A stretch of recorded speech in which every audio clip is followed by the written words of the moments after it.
Assalamualaikum warahmatullahi wabarakatuh. Semangat pagi teman-teman. Hari ini tanggal 15 Oktober 2025. IHSG hari ini turun ya, sudah 2 hari turun. Sorry kemarin saya nggak update video karena terdistract. Jadi kemarin itu saya balas-balasin komen, tapi saya dapat video, bukan dapat sebenarnya. Ada 2 video yang menurut saya bagus banget ya, dari Kohleon. Jadi ini sama Bang Hengki Adinata. Ada 2 video, judulnya satu bedah cuan market maker menggoreng saham, sama satu lagi apakah bull run IHSG sudah berakhir. Ini menurut saya teman-teman perlu tahu ya, perlu paham. Walaupun ini bukan aliran kita, maksudnya aliran dividend investing, bukan aliran saya. Apa yang disampaikan oleh Bang Hengki itu bukan yang saya lakukan gitu, tapi insight-nya itu menarik sekali. Kalau dilihat ya di video, nggak tahu di video pertama atau video kedua, lupa karena kemarin saya yang lihatnya, jadi hari ini saya nggak ngeliat lagi. Itu dia ngomong begini, bahwa kalau bicara broker summary, dia ngeceknya adalah akumulasinya si broker tertentu punya barang atau tidak gitu ya. Kemudian yang saya paling menarik adalah caranya dia cut loss ya. Caranya dia mensecure kekayaannya dia ya. Itu luar biasa. Menurut saya kuncinya kesuksesannya beliau itu ada di caranya dia cut loss.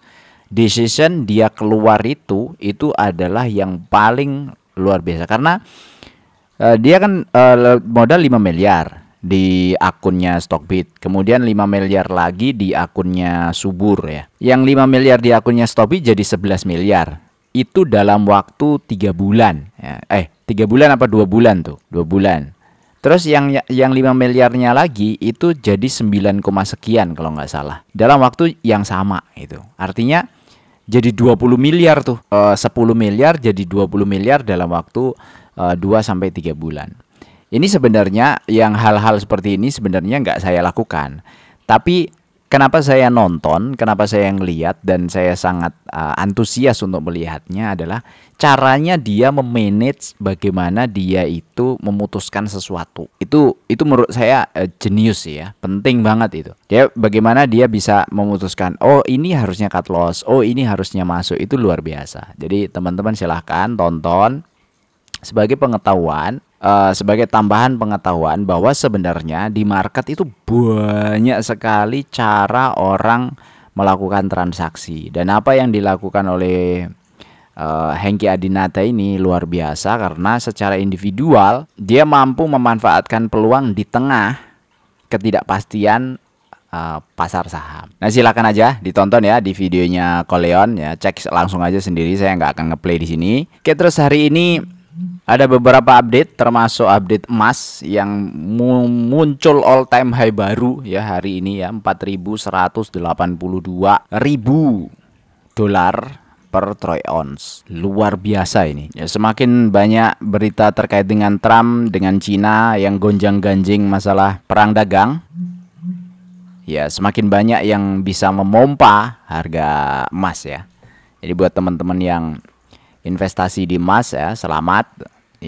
Emas itu sebenarnya menurut saya sih sebagai bukan untuk alat investasi sih ya, tapi untuk alat untuk menjaga kekayaan. Jadi kalau ada uang cadangan misalnya berapa puluh gram emas gitu ya, itu bisa diwujudkan ke emas batangan, itu bisa tuh sebagai dana darurat daripada ditaruh di rekening. Atau sekarang kan ada rekening emas, kayak BSI itu punya rekening emas. Jadi kita beli emasnya di aplikasinya BSI, kemudian saldonya itu berupa emas. Kalau pas naik ya, tapi ini kan harga emas dunia. Nah kalau di BSI kan referensinya kan harga emasnya Antam. Emasnya Antam sebenarnya harga emasnya juga referensinya juga emas dunia juga gitu. Itu lumayan tuh kalau misalnya punya dana cadangan misalnya berapa puluh gram misalnya ya, itu disaldokan ke emas, lumayan. Silakan teman-teman yang mau coba. Oke, di update market hari ini ada pengumuman dari Plin ya, Plaza Indonesia, dia bagi dividen. Ini saya kaget, ini dividennya lumayan gede sih. Dividen interim itu Rp76 ya per lembar saham. Kemudian juga PANI ada right issue Rp15.000 per lembar. Kemarin saya ada video PANI, sekarang dia ada red issue katanya kemarin karena mau red issue jadi PANI diturunkan dulu gitu ya. Ya apapun lah. Nah ini komennya dari Bang Lupi Purnomosari. Berarti ibu ya. Untuk PANI narasinya masih panjang. Selain RI3 masih ada proyeksi masuk MSCI. Mengenai berita keluarnya Kostol dari PSN, saya melihatnya ini sengaja dimunculkan menjelang pengumuman harga RI3. Tentu saja PANI bukan saham dividen, utamanya masuk PANI ya untuk capital gain. Sedangkan untuk BTC jelas ini dramanya Trump. Rilis bad news di Twitter, buy the dip, then rilis berita klarifikasi. Orang yang trading future ya jelas rungkat, tapi investasi di BTC seharusnya menguntungkan. Apalagi sekarang negara dan institusi besar sudah masuk market kripto. Ya, untuk point of view yang seperti ini itu saya setuju-setuju aja. Apapun yang ada terjadi di luar itu selalu punya narasinya masing-masing kan. Tapi buat kita-kita ini yang ikut-ikutan tuh maksud saya memutuskan beli tapi tidak paham apa sebenarnya basic mentality di belakangnya ya. Apa sebenarnya bukan fundamental. Basic decisionnya ketika dia memutuskan itu yang kita coba highlight. Jadi banyak orang yang masuk ke saham nyoba 2 minggu, 3 minggu, 1 bulan, 2 bulan, 3 bulan kapok gitu loh. Terus keluar. Kapok saya main saham. Kata-katanya kan main saham. Jadi untuk main-main. Nah, ketika untuk main-main dan kapok keluar itu pas waktu mereka memutuskan untuk membeli sebuah saham, apa yang diputuskan itu yang menjadi concern kita gitu. Nah, saya kemarin sampaikan masalah PANI itu adalah ketika kita ikut-ikutan tidak paham, bukan seperti Ko Hengki yang tadi saya sampaikan ya. Oh, beliau paham sekali. Masuk kapan keluar kapan paham sekali. Lihat aja videonya, sangat paham sekali. Apa yang ditradingkan luar biasa sih. Sangat paham sekali. Tapi buat kita-kita yang hanya ikut-ikutan sebaiknya berhati-hati gitu.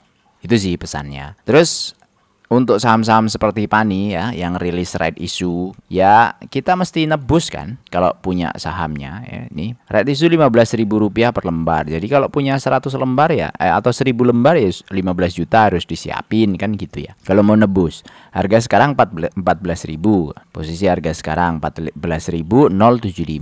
Right issue-nya di 15.000. Pertanyaan saya, apa yang sudah diberikan ke holdernya saham PANI oleh PANI sendiri sehingga kita pantas untuk mengeluarkan 15.000 tadi itu untuk right issue. Kan kita namanya investasi itu pengennya ya beli sebuah saham itu pengennya kalau secara filosofi awal kan memiliki sebuah perusahaannya kan gitu. Artinya kalau tidak ada filosofi-filosofi yang tadi saya sampaikan maka harus hati-hati.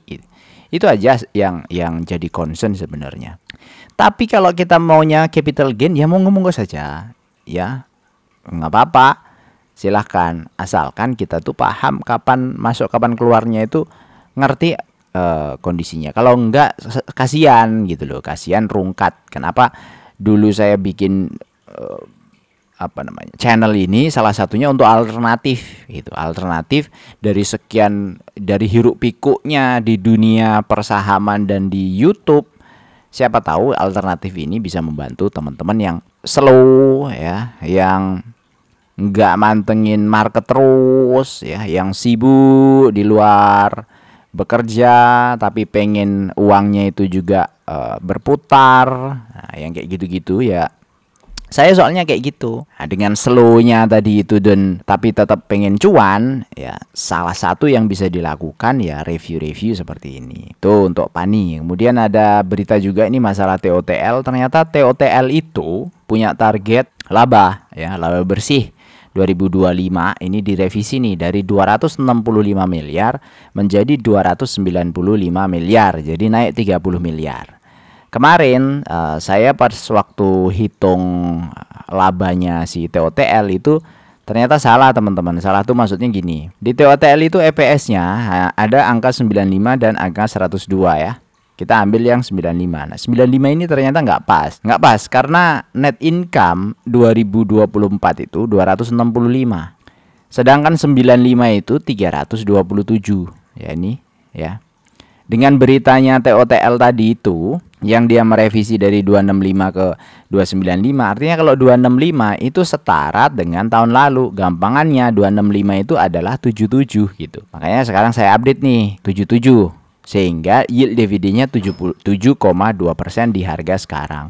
Kalau 95 berapa Bang? Nah, kemarin saya masukin di 95 itu 8,8% ya di video sebelumnya. Jadi ini revisi ya, 77. 77 itu adalah 265 ya. Net income 265 ini.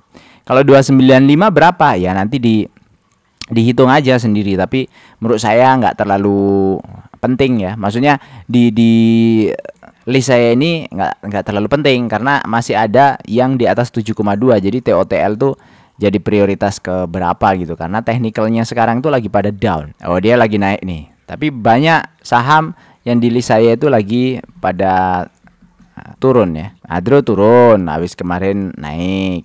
Kemudian apa lagi? ITMG kah? ITMG juga turun tuh. Nah, ini udah tembus nih 22.000. Kemarin siapa tuh yang pesen di 22.000? Tapi tembusnya 22.000 lumayan nih, volumenya agak lumayan ya. Apakah tembus ke 21.000 seperti yang sebelumnya nih ya? 21.300. Kita lihat aja nanti. Adro, ITMG.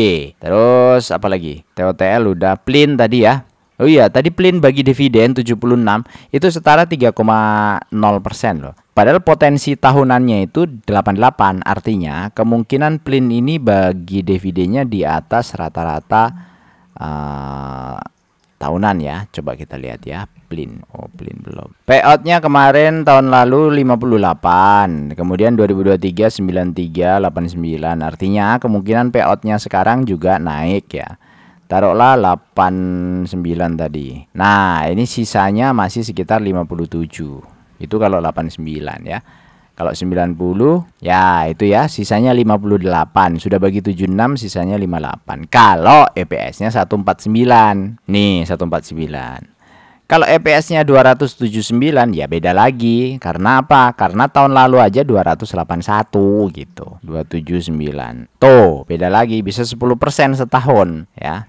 Sudah bagi 76, sisanya 175. Tapi kalau 149 ya 5,3% per tahun. Jadi masih ongoing terus karena baru kuartal 2, kita lihat nanti di kuartal 3. Bentar lagi akhir Oktober, nanti kuartal 3 kita update lagi.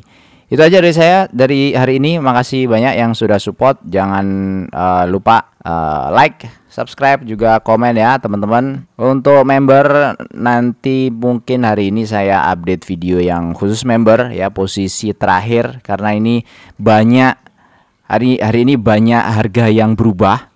Jadi baiknya bisa cek ya kondisi terupdate list saham di screener saya. Mana yang masih paling tinggi, nomor 2, nomor 3, nomor 4, nomor 5, supaya Anda tahu, paham harus ngapain ya. Gitu. Itu aja, makasih. Assalamualaikum warahmatullahi wabarakatuh.